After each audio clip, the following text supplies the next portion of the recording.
Assalamualaikum warahmatullahi wabarakatuh.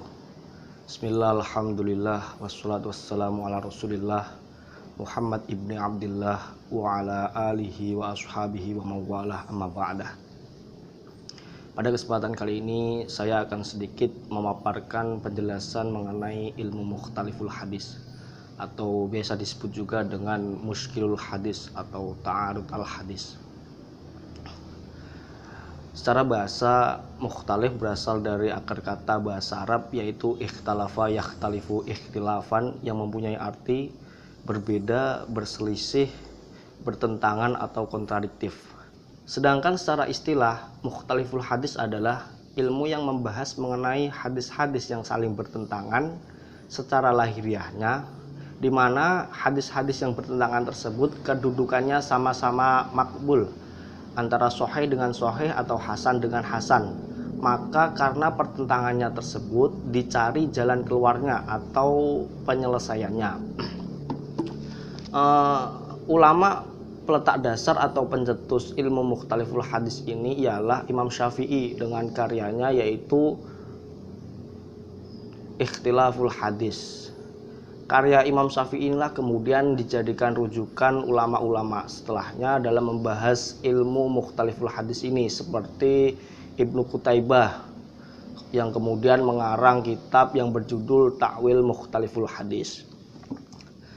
Kemudian bagaimana cara atau metode yang digunakan dalam menyelesaikan hadis-hadis yang bertentangan ini?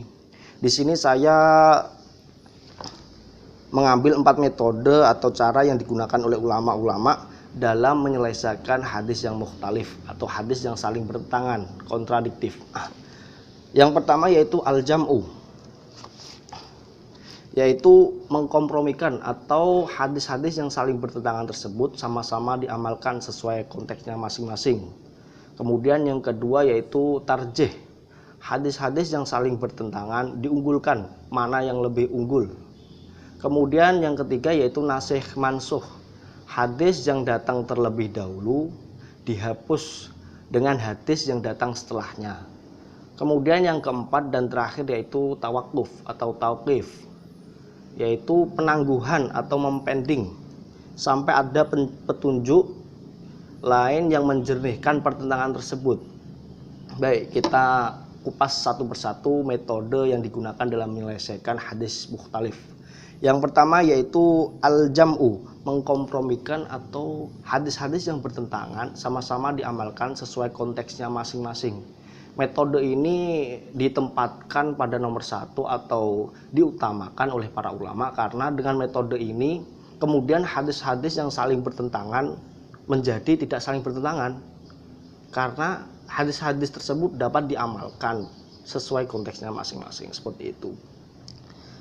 Misalnya contoh hadis mengenai membaca surat Fatihah dalam sholat.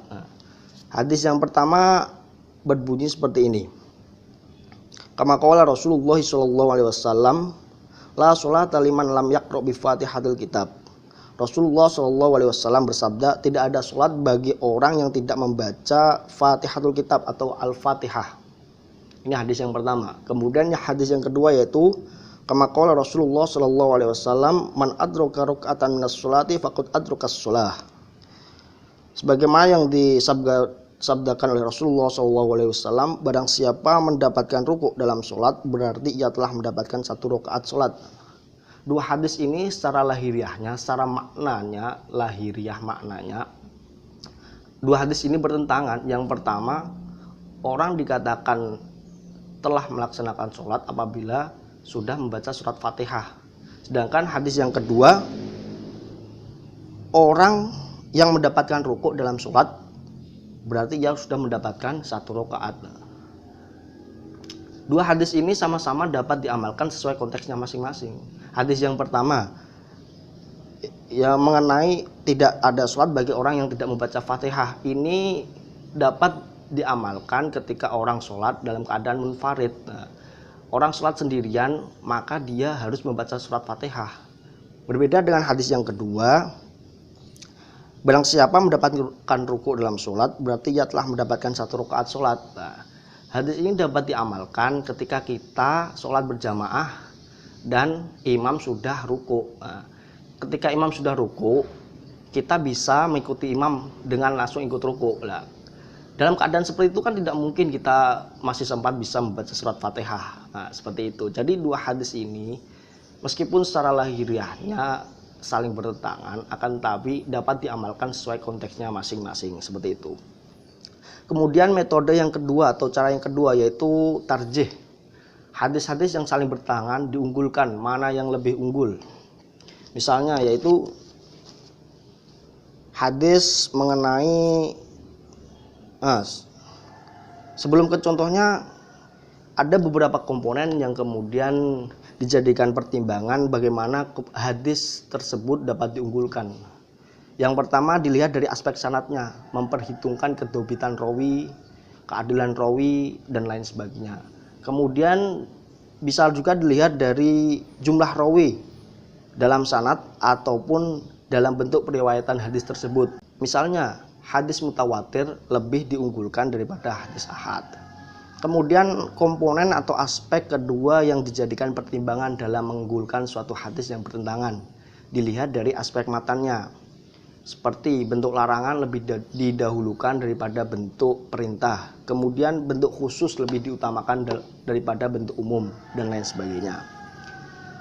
Misalnya contoh hadis mengenai Rasulullah SAW ketika menikahi Maimunah. Di sini hadis pertama diriwayatkan oleh Ibnu Abbas radhiyallahu an. Beliau berkata bahwasanya Rasulullah SAW menikahi Maimunah ketika Rasulullah SAW dalam keadaan ihram. Sedangkan hadis yang kedua yang diriwayatkan oleh Maimunah, istri Rasulullah SAW sendiri, beliau mengatakan bahwa Rasulullah SAW menikahinya ketika tidak dalam keadaan ihram. Dari dua hadis ini terlihat jelas pertentangannya secara lahiriah. Maka dengan metode tarjih tersebut, salah satu hadis dari dua hadis yang bertentangan ini dapat diselesaikan dari komponen-komponen yang sudah saya paparkan tadi. Hadis yang kedua lebih diunggulkan daripada hadis yang pertama. Mengapa demikian? Karena periwayat pada hadis yang kedua itu merupakan istri Rasulullah SAW sendiri, yaitu Maimunah. Sedangkan yang pertama yaitu sahabat Ibnu Abbas radhiyallahu an. Seperti itu. Kemudian metode yang ketiga yaitu nasikh mansuh. Hadis yang datang terlebih dahulu dihapus oleh hadis yang datang kemudian. Misalnya yaitu hadis mengenai ziarah kubur. Hadis pertama disabdakan oleh Rasulullah SAW sendiri bahwasanya beliau melarang untuk berziarah kubur. Akan tapi setelah itu Rasulullah SAW menganjurkan orang-orang untuk berziarah kubur, karena dengan berziarah kubur maka kita akan mengingat kematian. Seperti itu. Ini metode yang ketiga yaitu nasikh mansuh. Hadis yang datang terlebih dahulu dihapus oleh hadis yang datang kemudian. Ada beberapa pedoman bagaimana kita dapat mengetahui suatu hadis itu dinasikh mansuh. Yang pertama yaitu kita ketahui dari sabda Rasulullah SAW sendiri, seperti contoh yang tadi saya paparkan mengenai ziarah kubur. Pertama, Rasulullah SAW melarang untuk berziarah kubur, akan tapi kemudian Rasulullah SAW menganjurkan untuk ziarah kubur karena untuk mengingat kematian. Kemudian yang kedua yaitu diketahui dari keterangan sahabat.